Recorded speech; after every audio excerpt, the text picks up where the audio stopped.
સનાતન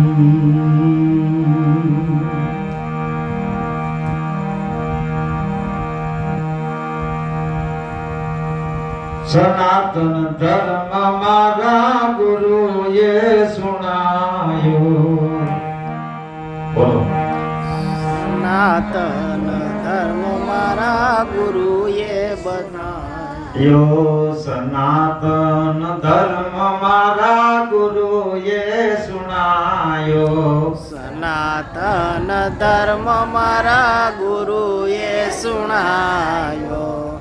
એની કળાને કોક તો જાણી તો જુઓ, નિરંજન નિરાકાર ને ઓળખી જુઓ. એની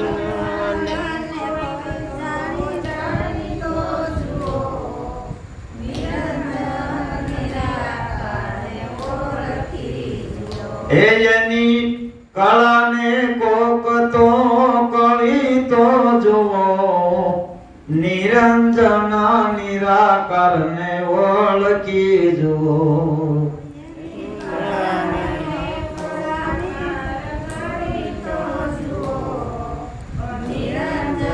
નિરાકારને ઓળખી જુઓ. શું કીધું? નિરંજન નિરાકાર ને તમે ઓળખી તો જુઓ. આ નિરંજન કોણ છે, નિરાકાર કોણ છે, એને એકવાર તમે ઓળખી લ્યો, પછી ન્યા છેડો આવી ગયો, પછી કાંઈ ઓળખવાનું રહેતું નથી. આને ઓળખી લ્યો. એટલે કીધું કે મારા ગુરુના ચરણમાં જ્યારે હું ગયો અને મને સનાતન ધર્મ શું છે એની વાત સત્સંગી એવી રીતે વાત કરી, ઝીણામાં ઝીણી વાત કોઈએ સાંભળી ન હોય, પોતાના જિંદગીની અંદર કોઈની કાને ન સાંભળી હોય એવી આ ગુપ્ત વાત, આ ગુપ્ત રસની વાત. પણ ક્યારે સમજાય? મનની આંટી છૂટે તો. એક તો મનની આંટી છે, બીજી તનની આંટી, ત્રીજી જાતિપણાની આંટી. આ 7 આંટીઓ છે રાજુભાઈ, 7 પ્રકારની આંટીઓ છે. એ 7 આંટી જ્યારે સદગુરુના ચરણમાં જાઓ અને જુક્તિમાં બેસો ને, ત્યારે હાથે હાથ આંટી છૂટી જાય. એ આંટીઓ પડી છે ક્યાં? અંતર. જાતિપણાની આંટી હોય, કા સ્ત્રી પુરુષની આંટી હોય કે હું સ્ત્રી છું, હું પુરુષ. આવી જે 7 પ્રકારની આંટી છે, એ આંટી જ્યારે સદગુરુના ચરણમાં જાઓ ત્યારે આંટી છૂટે. માટે સદગુરુએ જુક્તિથી આપણને આત્માની ઓળખાણ કરાવી છે, અને જુક્તિ જેને જાણીને એને જ મુક્તિપદ માને. જે બંધન હોય એને છૂટવાનું હોય, પણ સદગુરુએ કીધું તારો આત્મા છે ને એ તો છૂટેલો જ છે, તું બંધાયેલો છે. તું જો આ હાથની આંટી મૂકી દે તો તું મુક્ત છે.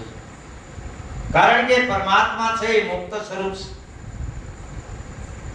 ઘાટ આવે અને ઘાટ જાય, ઘાટ ઉત્પન્ન થાય, ઘાટનો નાશ થાય, પણ આત્માનો નાશ થતો નથી. આવું જ્ઞાન સદગુરુ મહારાજે આપણને ઝીણવટથી આપ્યું છે. એને આપણા હૃદયની અંદર ઉતારી અને પછી શું કીધું? સદગુરુ શરણે જાઓ ને એટલે પહેલા આપે બોધ, પહેલા આપે બોધ, પછી ગુરુ કે કરજે હવે તું ખોજ, અને ખોજ જો કરીશ તું ખોજ, અને પછી આવશે મોજ. પહેલા બોધ, પછી ખોજ અને પછી મોજ. એટલે સંતોએ સદગુરુના ચરણે જઈ પહેલા લીધો બોધ, અને પછી કરી ખોજ અને પછી સંતો કરે છે મોજ. આઠી પોર મોજ. એટલે તો સંતે કીધું કે મોજમાં રહેવું અગમ અગોચરની ખોજમાં. એક સંતો જ્યારે હાથે ભેગા થાય ત્યારે એક જ ખોજ કરતા. કોની? માયાની નહીં, પોતાની ખોજ કરતા. બસ ઈ જ વાત કરતા. જ્યારે સંતો ભેગા થાય ત્યારે અગમ અને અગોચરની ખોજ કરતા. અગમ કોને કહેવાય? અગોચર એટલે હું તો કે આ દ્રષ્ટિથી ન દેખાય એ પરમાત્મા કેવો છે? અગોચર છે, અકૂટ, જે કોઈથી કૂટાય નહીં. લુહારના ઘીરે જે એરણ આવે ને એરણ, અને ઈ એરણ ઉપર ગમે એટલા લોખંડ ટીપે પણ એરણને કાંઈ થાય નહીં. કારણ કે એરણ છે, અકૂટ છે. એની માથે કંઈક લોખંડના હથિયાર બનાવ્યા હશે, કંઈક હથોડિયું ખાધી હશે, પણ એરણને કાંઈ થયું નહીં. કેમ? એરણ છે ને એ અકૂટ છે, કોઈથી કૂટાય નહીં. અને બીજું બધું છે ને કૂટાઈ જાય, વેવાઈ જાય ને કૂટી દે, પણ અકૂટ કોઈથી કૂટાય નહીં. નકર એ જ એરણ ઉપર એક મોતી મૂકી દો અને ઘણનો ઘા મારજો. જો એરણમાં મોતી ઉતરી જાય તો સાચું મોતી, અને જો ફૂટી જાય તો કટાઈ. મોતી બે પ્રકારના આવે, એક સાચું મોતી અને એક ખોટું. એમ સંતોમાં પણ બે પ્રકાર બતાવ્યા છે. વાસ કાસના હતા સાચા સંતો. સાચા શબ્દ કીધા તો ખોટા હશે જગતમાં. કોનું છે? તો એની સામે ખોટું છે, બગસરાનું. કોના જેટલું સળકલાટ કરે, કોના જેટલું તેજ કરે, પણ સાચું કહ્યું અને ખોટું કહ્યું, શાશ્વત કહ્યું અને નાશવંત કહ્યું, એની ઓળખાણ કરવા માટે સદગુરુએ યુક્તિ કરી. આમાં હોનું અને પિત્તળ કલરમાં એક સરખું.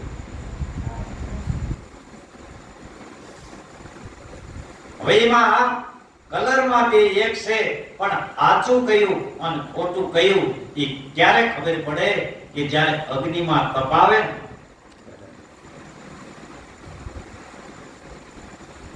એ આવો ને આત્મ રામ આપણે પ્રેમ થકી મળીએ જી.